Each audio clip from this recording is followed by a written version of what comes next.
আমার বউ ভাতের স্টল মেনুতে ছিল chicken pakora, phuchka, ice cream, coffee আর চিকেন মোমো। অ্যান্ড মেন কোর্সে ছিল পনির সাটে, যেটাকে পনির পাসিন্দা লিখে ফেলেছিল। আর এর সাথে ছিল নান পুরি আর চানা মশলা, যেটা কিনা খেতে খুব ভালো হয়েছিল।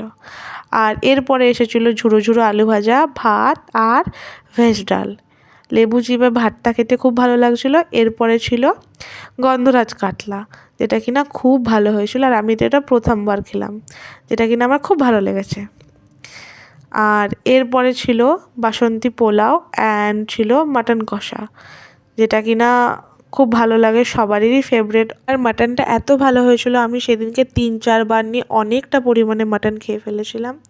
পেট ভরে মাটন অ্যান্ড পোলাও খাওয়ার পর এসেছিলো চাটনি, ফ্রুট চাটনি, যেটা খুব ভালো ছিল খেতে। আর সঙ্গে ছিল পাঁপড়।